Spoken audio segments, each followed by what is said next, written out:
প্রথমে বিশেষ খবর।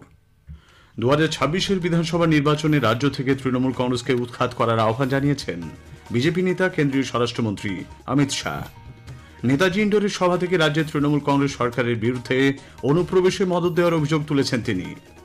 ফৌজদারি বিচার ব্যবস্থাকে পুরোপুরি বৈজ্ঞানিক প্রমাণ নির্ভর করে তোলার উপর কেন্দ্রীয় সরকার জোর দিচ্ছে বলে স্বরাষ্ট্রমন্ত্রী জানিয়েছেন। রাজারহাটে সেন্ট্রাল ফরেন্সিক ল্যাবরেটরি নতুন ভবনের আজ উদ্বোধন করেন তিনি। সিমলা স্ট্রিটে স্বামী বিবেকানন্দের বাড়িতে সাধু সন্তদের সঙ্গে বৈঠকে সনাতনী সমাজকে ঐক্যবদ্ধ হওয়ার আহ্বান জানিয়েছেন অমিত শাহ। মুর্শিদাবাদের ফারাক্কায় হোটেল থেকে আগ্নেয়াস্ত্র উদ্ধারের ঘটনায় রাজ্য পুলিশের এসটিএফ কলকাতায় নিজস্ব থানায় প্রথম মামলা রুজু করেছে। দক্ষিণ পশ্চিম মৌসুমী বায়ু এবং নিম্নচাপ অক্ষরেখার প্রভাবে উত্তরবঙ্গের সব জেলাতেই ভারী বর্ষণ চলছে। জলপাইগুড়ির তিস্তা নদীতে দোমোহনী থেকে মেখলিগঞ্জের বাংলাদেশ সীমান্ত পর্যন্ত অংশে জারি হয়েছে হলুদ সতর্কতা। আসছি বিস্তারিত সংবাদে। বিজেপি নেতা তথা কেন্দ্রীয় স্বরাষ্ট্রমন্ত্রী অমিত শাহ 2026-এর বিধানসভা নির্বাচনে রাজ্য থেকে তৃণমূল কংগ্রেসকে উৎখাত করার আহ্বান জানিয়েছেন।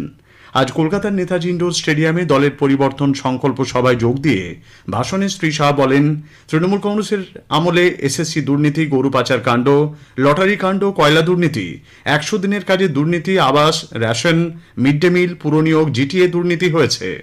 বাংলার জনতার হাজার হাজার কোটি টাকা তৃণমূলের সিন্ডিকেটের কাছে পৌঁছে গেছে বলে অভিযোগ করেন তিনি। শ্রী শাহ বলেন, তৃণমূল কংগ্রেস সরকার পশ্চিমবঙ্গকে অনুপ্রবেশকারীদের জন্য সুরক্ষিত আশ্রয়স্থল করে তুলেছে। অনুপ্রবেশ রোধে সীমান্তে বেড়া দেওয়ার জন্য জমি চাওয়া হলেও রাজ্য সরকার তা দিচ্ছে না। অনুপ্রবেশকারীদের নাম ভোটার তালিকায় তুলে তৃণমূল কংগ্রেস এ রাজ্যে ক্ষমতায় টিকে থাকতে চাইছে।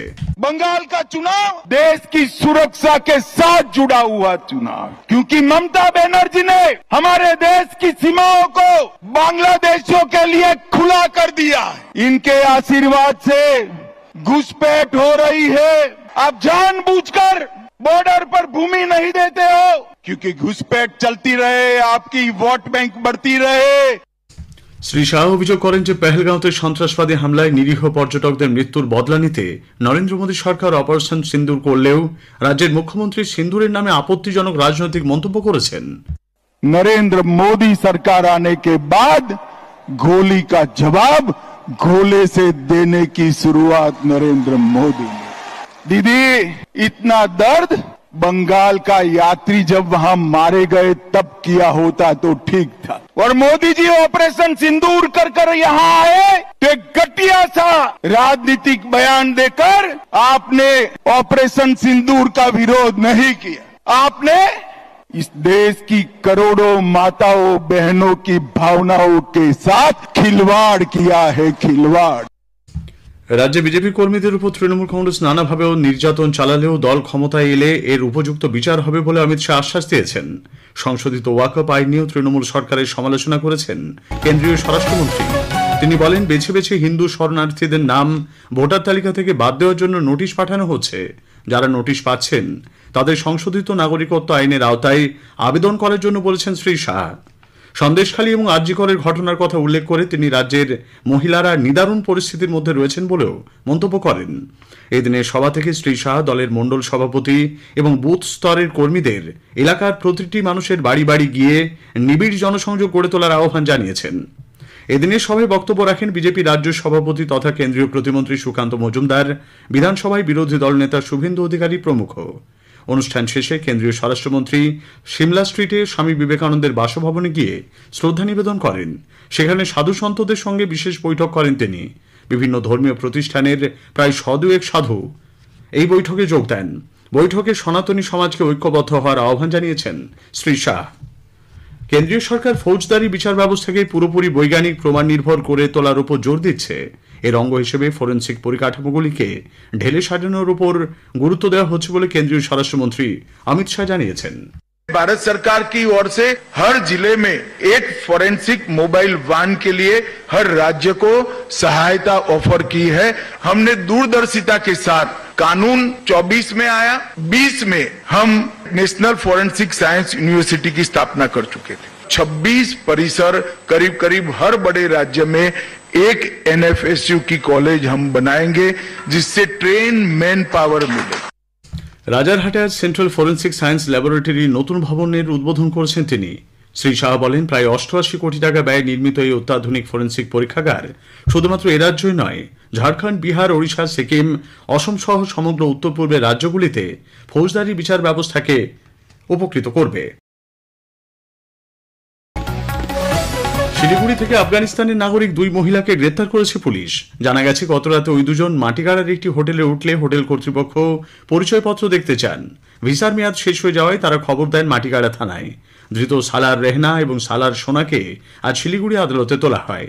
জানা গেছে, একটি অনুষ্ঠানে যোগ দিতে তারা মাটিগাড়ায় আসেন। উত্তর 24 পরগনার হেমনগর কোস্টাল থানা নবদুর্গা মোড়ের কাছে 4 বাংলাদেশিকে গ্রেপ্তার করেছে পুলিশ। পাকড়াও করা হয়েছে এক ভারতীয় সহযোগীকেও। এরা সীমান্ত পেরিয়ে বাংলাদেশে যাওয়ার চেষ্টা করছিল। পশ্চিমবঙ্গে ভোটের লড়াই শুরু হয়ে গেছে বলে মন্তব্য করেছেন কংগ্রেস নেতা অধীর রঞ্জন চৌধুরী। কেন্দ্রীয় স্বরাষ্ট্রমন্ত্রী অমিত শাহের রাজ্য সফর প্রসঙ্গে আজ অধীরবাবু বলেন, বাংলার রাজনীতিতে সাম্প্রদায়িক বিভাজনের বাতাবরণ ইতোমধ্যেই তৈরি হয়েছে। পশ্চিমবঙ্গে বিজেপি তার ভোটের প্রচার শুরু করে দিয়েছে এবং শুধু পশ্চিমবঙ্গে বিজেপি নয়, মোদির সঙ্গে দিদি সে ভোটের প্রচার শুরু করে দিয়েছে। মোদি বলবে দিদি মোকাবেলা করবে, দিদি বলবে মোদি মোকাবেলা করবে। বাংলার রাজনীতিতে ধ্রুবীকরণ অর্থাৎ সাম্প্রদায়িক বিভাজনের বাতাবরণ অলরেডি তৈরি হয়ে গেছে। ভারত যেমন কোনো দেশ আক্রমণ করেনি, তেমনি ভারত কারোর কাছে মাথা নত করবেন না বলেছেন বিশিষ্ট অভিনেতা অর্জুন চক্রবর্তী। আকাশবাণীকে তিনি বলেন, শুধু সন্ত্রাসবাদী নয়, দেশের ভেতরেও অনেক শত্রু রয়েছে যারা স্বাভাবিক উন্নয়নকে প্রতিরোধ করে দেশের ক্ষতি করতে চায়। ভারতবর্ষ এত ভালো, এখানকার লোকেরা এত ভালো, কোনোদিন কারোর উপর আক্রমণ করেনি, কিন্তু ওই 26 জন ওরা যখন শহীদ হলো, আমার মনে হলো ভারত জেগেছে, ভারত ঘুরে দাঁড়িয়েছে এবং ভারত তাদের সহায়তা করতে চায় যারা ভারতের পিঠে ছুরি মারে। শুধু বাইরের দেশের থেকে লোক নয়, এখানকারও কিছু আছে, এখানকার সুখ সুবিধে ভোগ করে, আমাদের তাদেরও ডিটেক্ট করতে হবে, তাদেরও বের করে আনতে হবে। এবারে স্পটলাইটের বিষয়ে অপারেশন সিন্দুর সংসদীয় প্রতিনিধি দল অংশ নিয়েছেন বিশিষ্ট আইনজীবী দেবজিৎ সরকার। তার সঙ্গে কথা বলেছেন কল্যাণ লাহা। 3টি পর্বে বিভক্ত এই আলোচনার দ্বিতীয় পর্ব শুনবেন আজ রাত 8:30টায় সঞ্চয়িতা প্রচার তরঙ্গে এবং আকাশবাণী সংবাদের সোশ্যাল মিডিয়া প্ল্যাটফর্মে। স্থানীয় সংবাদ শুনছেন আকাশবাণী কলকাতা কেন্দ্র থেকে। আমাদের সংবাদ শোনা যাচ্ছে ইউটিউব চ্যানেল আকাশবাণী সংবাদ বাংলা, ফেসবুক ও ইনস্টাগ্রাম আকাশবাণী সংবাদ কলকাতা এবং এক্স হ্যান্ডেল AIR নিউজ কলকাতাতে। নির্বাচন কমিশনের নির্দেশ অনুযায়ী নদিয়ার কালীগঞ্জ বিধানসভার উপনির্বাচনের প্রেক্ষিতে প্রিসাইডিং অফিসারদের প্রশিক্ষণ শুরু হয়েছে। আজ কৃষ্ণনগরের ডন বস্কো স্কুলে EVM ব্যবহারের উপর প্রশিক্ষণ দেওয়া হয়। হাতে কলমে প্রশিক্ষণ নিচ্ছেন প্রিসাইডিং অফিসাররা। উল্লেখ্য, আগামী 19শে জুন এই আসনে ভোট নেওয়া হবে। মুর্শিদাবাদের ফারাক্কায় একটি হোটেলে অভিযান চালিয়ে আগ্নেয়াস্ত্র উদ্ধারের ঘটনায় রাজ্য পুলিশের STF কলকাতায় তাদের সদর দপ্তরে নিজস্ব থানায় প্রথম মামলা রুজু করেছে। এতদিন অভিযানের পর STF সংশ্লিষ্ট থানাগুলিতে উদ্ধারকৃত সামগ্রী জমা করত। মামলা দায়ের করা হতো সেই সকল থানাতেই।